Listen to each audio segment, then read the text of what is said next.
So, this is from Born to Be an Ernest, and this is the scene right after we found out that the titular character, Ernest, is only Ernest in the city, he's Jack in the country, and he's about to propose to the girl of his dreams. Yes. Great. And Mum is waiting off stage. Yeah, and then his mom walks in. Hi-yo. And then her mom walks in the room, and it's awkward.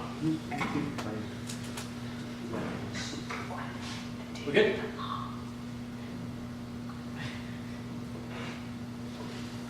Charming day it has been, Miss Fairfax. Pray, don't talk to me about the weather, Mr. Windling.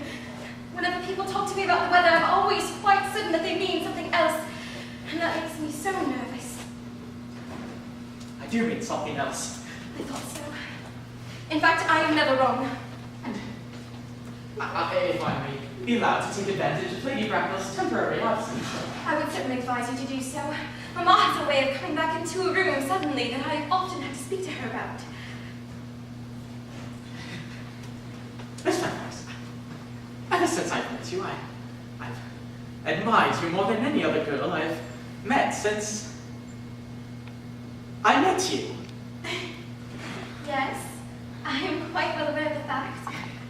And I had often hoped that, in public, at any rate, you had been more demonstrative. For me, you have always had an irresistible fascination. Even before I met you, I was far from indifferent to you. We live, as I hope you know, Mr. Worthing, in an age of ideals. The fact is constantly mentioned in the more expensive monthly magazines and has reached the provincial pulpits, I am told. And my ideal has always been to marry a man named Ernest. There's something in that name that inspires absolute confidence. No. When Algernon first told me that he had a friend named Ernest, I knew I was destined to love you. Do you really love me, Kristen? Passionately. Tommy, you don't know how happy you've made me. My own Ernest. But that isn't to say that you couldn't love me if my name wasn't Ernest. But your name is Ernest. Yes, I know, but to be frank, I've never really cared for the name of Ernest. I don't think it suits me at all. It suits you perfectly. Yeah. It is a divine name. It has a music of its own. It produces vibrations. Oh. There are many other much more pleasant names. I think. Jack, for instance, such a charming name. Jack. Yeah. No, Yeah. there is very little music in the name of Jack, if any at all, indeed. It does not thrill, it produces no vibrations. I have known a great many Jack, and they have all been more than unusually plain. Besides, Jack is a notorious domesticity for John, and I pity any woman who was married to a man named John. She would probably never know the blissful solitude of a moment's peace. Now, the only truly safe name is Ernest. Gwendolyn, I must get christened at once. I mean, we must get married at once. Married, Mr. Worthing. Well, yes. You know that I love you, and you have indicated to me that you're not completely indifferent. I adore you. But you haven't proposed to me yet. The subject of marriage has not even been touched on. Oh, well, may I propose to you now? I would definitely encourage you to do so. And to dispel any possible anxiety, I must tell you that I'm fully inclined to accept. Yes? What have you got to say to me? You know what I have to say to you. Yes, but you don't say it. Oh, Gwendolyn, will you marry me? Oh, of course, darling. How long you have been about it. I'm afraid you haven't had much practice in proposing. My own one. Never loved anyone in the world but you. Yes, but I hear that men practice. I know my brother Gerald does. All my girlfriends tell me so. My blue eyes you have, Ernest.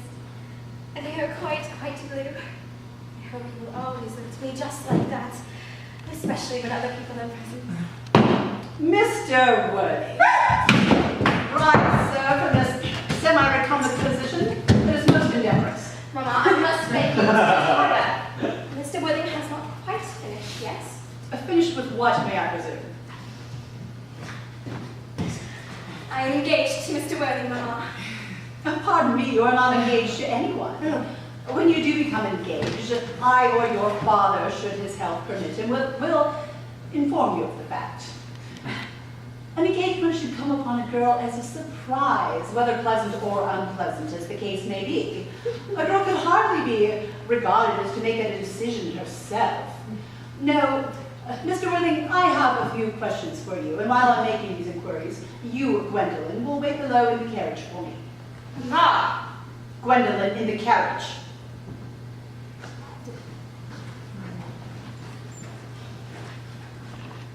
The carriage, Gwendolyn! Yes, Mama. You may have a seat, Mr. Worthing. Thank you, Arthur, for standing. I feel bound to tell you that you are not down on my list of eligible young men. However, I feel that I could enter your name should your answers be what a truly affectionate mother requires. Do you smoke? Well, yes, I must admit I do smoke. Well, I am glad to hear it. A gentleman should have an occupation of some kind. There are far too many men in London who are just idle. How old are you? 29. A very good age to be married at. I have always been of the opinion that a man who desires to be married should either know everything or nothing. Which do you know? I know nothing, Lady Bracknell. Well, I am pleased to hear it. I do not approve of anything that tampers with natural ignorance. Ignorance is like a delicate exotic fruit. Touch it and the bloom is gone. I think the whole theory of modern education is totally unsound. Fortunately, in England at any rate, education produces no effect whatsoever. If it did, it would probably prove to be a serious danger to the upper classes and probably lead to acts of violence at Grosvenor Square. What is your income? Between 7,000 and 8,000 a year. In land or in investments? Investments, chiefly. Oh, well, that is satisfactory. What with the dues expected of one during one's lifetime and the dues exacted of one after one's death, land has ceased to be either a profit or a pleasure. It gives one rise for standing up or prevents one from getting anything done. That's all that can be said about land. Well, I do have a country house with some land attached to it. About 1,500 acres, I think. Well, I don't depend on that for my real income. In fact, as far as I can tell, it's only the poachers who can make anything of it. A townhome, a country home too. How many bedrooms? Oh, Well, that can be cleared up later. So you say you have a townhome. You know, a girl with a simple, unspoiled nature such as Gwendolyn could hardly be required to live in the country. well, yes, I own a home in Belgrave Square, but it's let by the year to Lady Blossom. I can have it back at a moment's notice. 6 months' notice. Lady Blossom, I don't know her. I don't know, she goes about very little. She's a lady of considerable advanced years. Oh, well, nowadays there is no guarantee of a respectability of character. What number in Belgrave Square? 149? Oh, the unfashionable side. Oh, I knew there was something. Well, that could be altered later. The fashion on the side. Well, both if necessary, I presume, Mr. Worthing. What are your polities? Well, I'm afraid I really have none. I'm a liberal unionist. Oh, well, they count as Tories. They come dine with us. Or come visit us in the evening at any rate. And now on to some minor matters. Are your parents living? I have lost both of my parents. Oh, Oh, Mr. Wood. To lose one parent seems like an unfortunate accident. To lose both seems like carelessness. Was your father, where was he from? He was undoubtedly a man of some means. Was he born in what the radical papers call the purple of commerce, or did he rise through the ranks of aristocracy? I'm afraid I really don't know. I say I've lost my parents, but it is nearer to the truth to say my parents seem to have lost me. I was found, you see. Found. The late Mr. Thomas Cardew, an elderly man of kind and charitable nature, found me, gave me the name of Worthing, as he happened to have a first-class ticket to Worthing in his pocket at the time. Worthing is a place in Sussex. It's a seaside resort. Ah, and where did this charitable gentleman with the first-class ticket to a seaside resort find you? In a handbag. A handbag? Yes, a black leather, large-ish handles. A very ordinary handbag, in fact. And this Mr. Cardew found this ordinary handbag in what location exactly?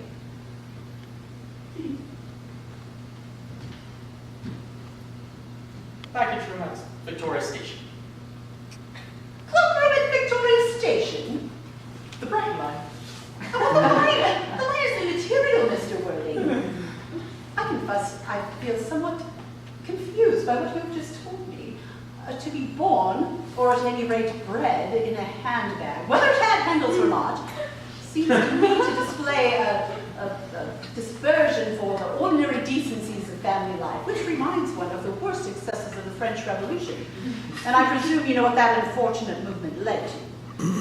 As far as the locality of the cloakroom in Victoria Station, well, a cloakroom could well serve to conceal a social indiscretion. Indeed, it probably has done so before, but could hardly be assured as a recognized position for good society. I asked them, what do you recommend I would do? I mean, it's hardly be said I would do anything in the world to ensure Gwendolyn attackers. Well, I strongly advise you, Mr. Worthing, to secure some relations as soon as possible and to make a definite effort to produce at least one parent of either sex before the season is quite over. Oh, I don't see how I can quite do that, Lady Brown. I can produce the handbag at a moment's notice. It's in my dressing room back home. I really think that ought to satisfy you, Lady Brown. Me? But what does that have to do with me, sir? You can hardly imagine that I and Lord Ragnell were dreaming of allowing our only daughter, a girl brought up with the utmost care, to marry into a cloakroom and form an alliance with a parcel. Good morning, Mr. Worthing.